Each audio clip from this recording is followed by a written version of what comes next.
ನಮಸ್ಕಾರ. ವಿಶೇಷ ಕಾರ್ಯಕ್ರಮಕ್ಕೆ ಸ್ವಾಗತ. ನಾನು ಪೂರ್ಣಿಮಾ. ನೋಡಿ, ಸಂಪುಟದಲ್ಲಿ ಸದ್ಯಕ್ಕೆ ಸಚಿವ ಜಮೀರ್ ಅಹಮದ್ ಖಾನ್ ಅವರು ಸೇಫ್ ಯಾವುದೇ ಕಾರಣಕ್ಕೂ ಸದ್ಯಕ್ಕಂತೂ ಸಂಪುಟದಿಂದ ಕೈ ಬಿಡಲ್ಲ ಸಚಿವ ಜಮೀರ್ ಅಹಮದ್ ಖಾನ್ ಅವರನ್ನ. ಹಾಗಾದ್ರೆ ಜಮೀರ್ ಅವರನ್ನ ಕೈ ಹಿಡಿದಿದ್ದು ಏನು, ಯಾರು? ಇಲ್ಲಿ ಜಮೀರ್ ಅವರ ಕೈ ಹಿಡಿದಿದ್ದು ಕೇರಳ. ಯಾಕಂದ್ರೆ ಕೇರಳ ಚುನಾವಣಾ ಪ್ರಚಾರದಲ್ಲಿ ಜಮೀರ್ ಅವರು ಭಾಗಿಯಾಗಿದ್ರು. ಇದೆಲ್ಲವನ್ನ ಮುಂದಿಟ್ಕೊಂಡು ಕಾಂಗ್ರೆಸ್ ಹೈಕಮಾಂಡು ಇಲ್ಲಿಂದ ಎಷ್ಟೇ ಒತ್ತಡಗಳು ಕೇಳಿಬಂದ್ರೂ ಕೂಡ, ಎಷ್ಟೇ ಪತ್ರಗಳು ಹೋದ್ರೂ ಕೂಡ ಜಮೀರ್ ಅವರನ್ನ ಕೈ ಬಿಡಬೇಕು, ಜಮೀರ್ ಅವರ ತಲೆದಂಡ ಆಗತ್ತೆ ಎಷ್ಟೇ ಹೇಳಿದ್ರು ಕೂಡ ಸದ್ಯಕ್ಕೆ ಕಾಂಗ್ರೆಸ್ ಹೈಕಮಾಂಡು ಈ ರೀತಿಯ ಯಾವುದೇ ನಿರ್ಧಾರವನ್ನ ಕೈಗೊಳ್ಳೋದಿಲ್ಲ. ಅಲ್ಲಿಗೆ ಸಚಿವ ಜಮೀರ್ ಅವರು ಸೇಫ್ ಆಗಿದ್ದಾರೆ. ನೋಡಿ, ದಾವಣಗೆರೆ ಬೈ ಎಲೆಕ್ಷನ್ ಆದಮೇಲೆ, ದಕ್ಷಿಣ ವಿಧಾನಸಭಾ ಕ್ಷೇತ್ರದ ಚುನಾವಣೆ ಆದಮೇಲೆ ಏನೆಲ್ಲ ಹೈಡ್ರಾಮಗಳಾಯಿತು ಗಮನಿಸಿದ್ವಿ. ಸಿಎಂ ಆಪ್ತ ವಲಯದಲ್ಲಿ ಕಾಣಿಸ್ಕೊಂಡಂತಹ ಸಿಎಂ ರಾಜಕೀಯ ಕಾರ್ಯದರ್ಶಿ ನಜೀರ್ ಅಹಮದ್ ಅವರ ವಜಾ ಆಗತ್ತೆ, ಅವರ ತಲೆದಂಡ ಆಗತ್ತೆ. ಅಬ್ದುಲ್ ಜಬ್ಬಾರ್ ಅವರ ತಲೆದಂಡ ಆಗತ್ತೆ. ಅದಾದ್ಮೇಲೆ ತೂಗುಗತ್ತಿ ತೂಗ್ತಾ ಇದ್ದಿದ್ದು ಯಾರಿಗೆ? ಸಚಿವ ಜಮೀರ್ ಅಹಮದ್ ಖಾನ್ ಅವರಿಗೆ. ಯಾಕಂದ್ರೆ ಸಾಕಷ್ಟು ಒತ್ತಡಗಳು ಕೇಳಿಬಂತು. ಜಮೀರ್ ಅವರು ಪಕ್ಷ ವಿರೋಧಿ ಚಟುವಟಿಕೆಯನ್ನ ಮಾಡಿದ್ದಾರೆ, ಪಕ್ಷ ಹೇಳ್ದಂಗೆ ನಡ್ಕೊಂಡಿಲ್ಲ, ಕಾಂಗ್ರೆಸ್ ಅಭ್ಯರ್ಥಿಯ ಪರ ಪ್ರಚಾರ ಮಾಡಿಲ್ಲ, ಬೇರೆಯವರಿಗೆ ಸಪೋರ್ಟ್ ಮಾಡಿದ್ದಾರೆ ಇಂಡೈರೆಕ್ಟ್ ಆಗಿ. ಈ ರೀತಿಯ ವಿಚಾರಗಳು, ಇದಕ್ಕೆ ಸಂಬಂಧಪಟ್ಟಂತೆ ಕಾಂಗ್ರೆಸ್ ಹೈಕಮಾಂಡ್ಗೆ ದೂರನ್ನು ಕೂಡ ಕೊಡಲಾಗುತ್ತೆ. ಆಗ ಕಾಂಗ್ರೆಸ್ ಹೈಕಮಾಂಡು ಏನ್ ಮಾಡುತ್ತೆ? ಅಬ್ದುಲ್ ಜಬ್ಬಾರ್ ಅವರನ್ನ, ಅದರ ಜೊತೆಗೆ ನಸೀರ್ ಅಹಮದ್ ಅವರನ್ನ ವಜಾ ಮಾಡುತ್ತೆ. ಅದಾದ್ಮೇಲೆ ಇದ್ದಂಥದ್ದು ಯಾರು? ಜಮೀರ್ ಅವರು. ಹಾಗಾದ್ರೆ ಜಮೀರ್ ಅವರಿಗೆ ಏನ್ ಮಾಡುತ್ತೆ ಕಾಂಗ್ರೆಸ್ ಹೈಕಮಾಂಡು? ಸಂಪುಟದಿಂದ ಕೈ ಬಿಡುತ್ತಾ? ಜಮೀರ್ ಅವರೇನಾದ್ರೂ ರಾಜೀನಾಮೆ ಕೊಡ್ತಾರಾ? ಜಮೀರ್ ಅವರು ರಾಜೀನಾಮೆ ಕೊಟ್ಬಿಟ್ಟು ಸ್ವಂತ ಪಕ್ಷ ಕಟ್ತಾರಾ ಅಥವಾ JDSಗೆ ಹೋಗ್ತಾರಾ, ಅವರ ಹಳೆ ಪಕ್ಷಕ್ಕೆ? ಈ ರೀತಿಯ ವಿಚಾರಗಳು ರಾಜಕೀಯ ಪಡಸಾಲೆಯಲ್ಲಿ ಸಾಕಷ್ಟು ಚರ್ಚೆಗಳಿಗೆ ಕಾರಣವಾಗುತ್ತೆ.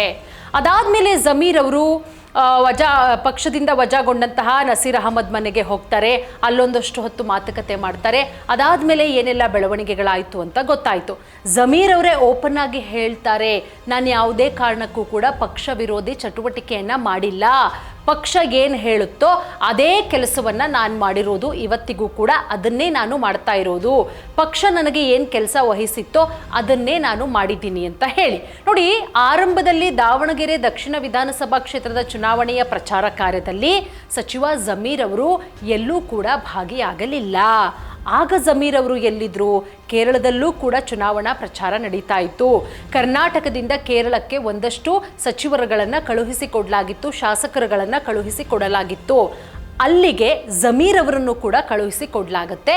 ಅಲ್ಲಿಗೆ ಹೋಗಿ ಜಮೀರ್ ಅವರು ಪ್ರಚಾರವನ್ನ ಮಾಡ್ತಾರೆ. ವೇಣುಗೋಪಾಲ್ ಅವರು ಬಿಟ್ಟಿರ್ಲಿಲ್ವಂತೆ, ಇಲ್ಲ ನೀನು ಇಲ್ಲೇ ಇರು, ಪ್ರಚಾರ ಮಾಡು ಅಂತ ಹೇಳಿ. ಹಾಗಾಗಿ ಎಲ್ಲ ಸಚಿವರುಗಳು ಕೂಡ 1-3 ದಿನದಲ್ಲಿ ಪ್ರಚಾರ ಮುಗಿಸಿ ವಾಪಸ್ ಕರ್ನಾಟಕಕ್ಕೆ ಬಂದರೆ ಜಮೀರ್ ಅವರು ಮಾತ್ರ ಕೇರಳದಲ್ಲೇ ಠಿಕಾಣಿ ಹೂಡಿದ್ರು. ಎಲ್ಲೋ ಒಂದು ಕಡೆ ಅನ್ನಿಸ್ತಾ ಇತ್ತು, ದಾವಣಗೆರೆಯಲ್ಲಿ ಅಲ್ಪಸಂಖ್ಯಾತರಿಗೆ ಟಿಕೆಟ್ ಕೊಡಲಿಲ್ಲ, ಜಮೀರ್ ಅವರಿಗೆ ಹೇಳಿದವರಿಗೆ ಟಿಕೆಟ್ ಕೊಡಲಿಲ್ಲ, ಅಲ್ಲಿ ಸಮರ್ಥವರನ್ನೇ ಅಭ್ಯರ್ಥಿ ಮಾಡಿತು ಕಾಂಗ್ರೆಸ್ಸು. ಸೊ ಆ ಕಾರಣದಿಂದ SS ಮಲ್ಲಿಕಾರ್ಜುನ್ ಅವರು ಏಕವಚನದಲ್ಲೇ ಜಮೀರ್ ಅವರ ವಿರುದ್ಧ ವಾಗ್ದಾಳಿಯನ್ನ ಮಾಡಿದ್ರು. ಸೊ ಹೀಗಾಗಿ ಜಮೀರ್ ಅವರು ಬಹಳ ಬೇಸರಗೊಂಡಿದ್ದಾರೆ. ಅವರು ಕ್ಯಾಂಪೇನಿಗೆ ಬರಲ್ಲ, ಅವರು ಚುನಾವಣಾ ಪ್ರಚಾರಕ್ಕೆ ಬರಲ್ಲ, ಸಮರ್ಥವರ ಪರ ಪ್ರಚಾರ ಮಾಡಲ್ಲ ಅನ್ನುವ ಮಾತುಗಳು ಕೂಡ ಕೇಳಿಬರ್ತಾ ಇತ್ತು. ಕೊನೆಗೇನಾಗುತ್ತೆ? ಏಪ್ರಿಲ್ 5ನೇ ತಾರೀಕು ಪ್ರಚಾರಕ್ಕೆ ಬರ್ತಾರೆ ಸಿದ್ದರಾಮಯ್ಯನವರ, ಅವರು ಹೇಳಿದಂತೆ. ಯಾಕಂದ್ರೆ ಸಿದ್ದರಾಮಯ್ಯನವರ ಪಟ್ಟ ಶಿಷ್ಯರಾಗಿದ್ದಾರೆ. ಅವ್ರು ಹೇಳಿದಂತಹ ಯಾವ ಮಾತನ್ನು ಕೂಡ ಜಮೀರ್ ಅವರು ತಪ್ಪಿಲ್ಲ. ಸೊ ಜಮೀರ್ ಅವರೇ ಹೇಳ್ತಾರೆ, ಸಿದ್ದರಾಮಯ್ಯ ಅವರೇ ಹೇಳಿದ್ರು ನಮ್ಮ ಸಾಹೇಬ್ರು, ಅದರಂತೆ ನಾನು ಚುನಾವಣಾ ಪ್ರಚಾರಕ್ಕೆ ಬಂದಿದ್ದೀನಿ ಅಂತ ಹೇಳಿ. ಬಂದಾದ್ಮೇಲೆ ಏನು ಮಾಡ್ತಾರೆ? ಬಂದ ಪುಟ್ಟ ಹೋದ ಪುಟ್ಟ ಆಗೋಗುತ್ತೆ. ಅದೆಲ್ಲ ಆದಮೇಲೆ ಚುನಾವಣೆ ಮುಗಿದ ಮೇಲೆ ಅಲ್ಲಿಯ ಒಂದಷ್ಟು ಮತದಾರರ ಮನಸ್ಸಲ್ಲಿ ಏನಿದೆ, ಅಲ್ಲಿಯ ಬೂತ್ ಮಟ್ಟದಲ್ಲಿ ಅಲ್ಲಿ ಒಂದು ಸರ್ವೆ ಮಾಡಿದಂತಹ ಟೈಮಲ್ಲಿ ಕಾಂಗ್ರೆಸ್ಗೆ ಏನಾಯಿತೋ ಗೊತ್ತಿಲ್ಲ, ಪಕ್ಷದಿಂದ ಇಬ್ಬರು ಮುಖಂಡರುಗಳನ್ನು, ಮುಸ್ಲಿಂ ಮುಖಂಡರುಗಳನ್ನು ವಜಾ ಮಾಡಲಾಗುತ್ತೆ. ಯಾಕಂದರೆ ಪಕ್ಷ ವಿರೋಧಿ ಚಟುವಟಿಕೆಯನ್ನು ಮಾಡ್ತಾ ಇದ್ದಾರೆ ಅಂತ ಹೇಳಿ ಜಮೀರ್ ಸೇರಿದಂತೆ ಒಟ್ಟು 3 ಜನರ ವಿರುದ್ಧ ದೂರನ್ನು ಕೊಡಲಾಗುತ್ತೆ. ಇಬ್ಬರ ವಿರುದ್ಧ ಕಾಂಗ್ರೆಸ್ ಪಕ್ಷ ಕ್ರಮ ತೆಗೆದುಕೊಂಡಿದೆ. ಈಗ ಜಮೀರ್ ಅವರ ವಿರುದ್ಧ ಕ್ರಮ ತೆಗೆದುಕೊಳ್ಳುತ್ತಾ?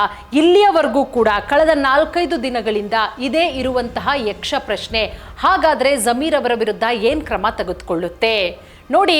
ಸದ್ಯಕ್ಕೆ ಸಿಗ್ತಾ ಇರುವಂತಹ ಅಪ್ಡೇಟು, ರಾಜಕೀಯ ಪಡಸಾಲೆಯಿಂದ ಬರ್ತಾ ಇರುವಂತಹ ಮಾತುಗಳು, ಸದ್ಯಕ್ಕಂತೂ ಕಾಂಗ್ರೆಸ್ ಹೈಕಮಾಂಡು ಅಷ್ಟೊಂದು ದೊಡ್ಡ ಮಟ್ಟದ ರಿಸ್ಕ್ ತಗೊಳಕ್ ಹೋಗಲ್ಲ.